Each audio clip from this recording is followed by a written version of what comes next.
बहुत बहुत धन्यवाद अध्यक्ष महोदय। आज संविधान संशोधन बिल जो बहुत ही महत्वपूर्ण बिल है उस पर हमें बोलने का मौका मिला है। मैं इस बिल के लिए तो सर्वप्रथम इस देश के यशस्वी प्रधानमंत्री आदरणीय नरेंद्र मोदी जी को धन्यवाद देना चाहूँगी, जिन्होंने इसे कैबिनेट में पास करके सदन में लाने का काम किया। और साथ ही साथ अभी अधीर भाई बोल रहे थे, मैं उनको भी धन्यवाद देना चाहूँगी, जो उनकी सरकार न कर सकी आज वो हमारी सरकार कर रही है। जनगणना करवा करके ओबीसी को हक और अधिकार दिलाने जा रही है। आप वहाँ पर बैठे जरूर रहे, आपने अभी चर्चा की, आपने आरक्षण दिया एससी एसटी को। मान्यवर, आप बहुत लंबे समय तक शासन सत्ता में रहे। हर राज्यों में जानवरों तक की गिनती हुई कि किस राज्य में किस जिले में कितने जानवर हैं, किसकी बहुतायत संख्या है, लेकिन बैकवर्डों की गिनती कहीं पर नहीं की गई। ये आपके राज्य में हुआ, जो आपने कहा, आपने सबको हिस्सा देने की बात की, सबके अधिकारों की बात की। मान्यवर, 2011 में सरकार आपकी थी, जनगणना आपने करवाया था, उस वक्त उसे प्रकाशित क्यों नहीं किया गया? कौन सा हक और अधिकार आप दिलाने की बात कर रहे हैं? आज हक और अधिकार यदि किसी की सरकार में मिल रहा है, किसी के नेतृत्व में मिल रहा है, तो वह मिल रहा है आदरणीय प्रधानमंत्री नरेंद्र मोदी जी के नेतृत्व में। आप बात कर रहे थे हक और अधिकार की।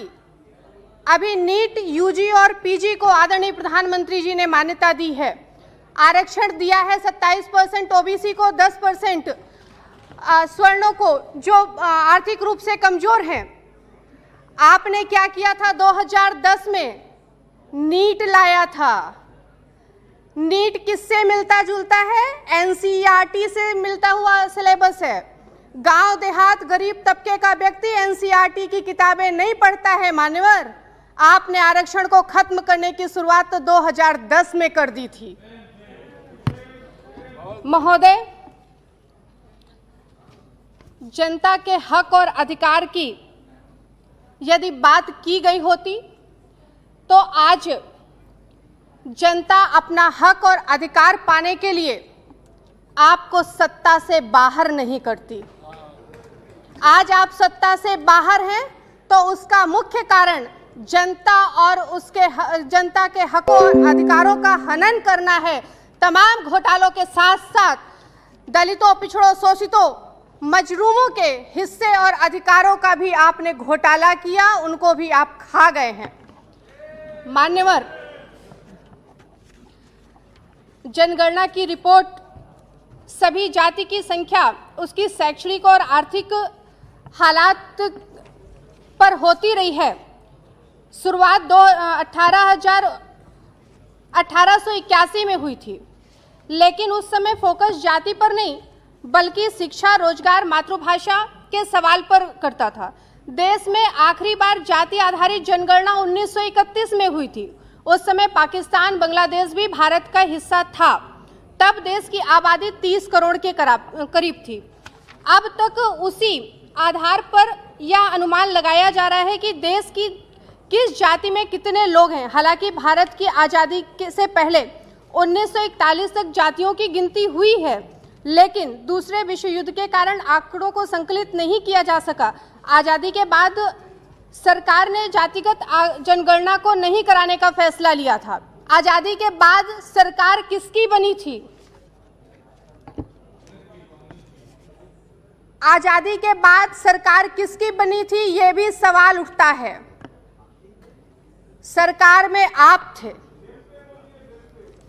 और उस वक्त आपने आरक्षण, हमें हमारा हक और अधिकार नहीं दिया।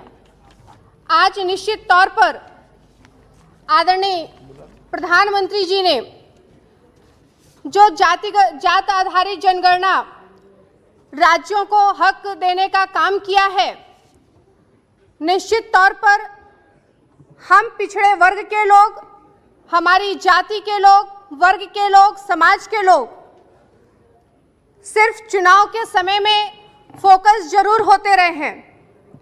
आज यदि ये जनगणना को मोहर लग जाती है संसद में कि राज्य अपने हिसाब से करा सकेंगे, तो आने वाले समय में निसंदेह हम सिर्फ चुनावों के दौर में ही नहीं, बल्कि जिस तरह मोदी सरकार में 27 ओबीसी के मंत्री शामिल हुए हैं, इस तरह ओबीसी अपने हक और अधिकार के लिए लड़ेगा, ना कि अगर हम बात करें 31 के जनगणना की, तो उस समय भी ओबीसी 92% था, और आज यदि जनगणना होती है तो ओबीसी कहां होगा, शायद हम उसका अंदाजा भी नहीं लगा सकते हैं। तो मैं तो धन्यवाद बार बार करना चाहूंगी माननीय प्रधानमंत्री जी का, जिन्होंने इस बिल को ला करके हम सबके हक और अधिकार को दिलाने के लिए, न्याय करने के लिए, और जो अभी तक इस देश पर होता रहा उस चीज को खत्म करके सबके हिस्से को, सबके हक और अधिकार को दिलाने के लिए जो बिल लाए हैं, मैं उस बिल का पूरी तरह से समर्थन करती हूं। और निश्चित तौर पर अभी भाई अधीर जी चर्चा कर रहे थे,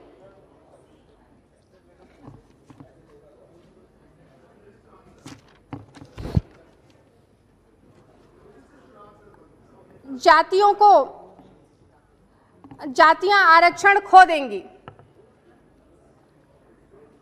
आज बहुत सी जातियां ऐसी तैयार बैठी हैं कि जब जनगणना होगी तो वो ओबीसी में शामिल होंगी और उन्हें उनका हक और अधिकार मिलेगा। ये हक और अधिकार दिलाने का काम है, ना कि हक और अधिकार को छीनने का काम है। मोदी सरकार ने जो भी निर्णय लिए हैं, चाहे वो नीट का हो, चाहे जाति जनगणना का हो, निश्चित तौर पर वो इस देश के गरीबों, शोषितों,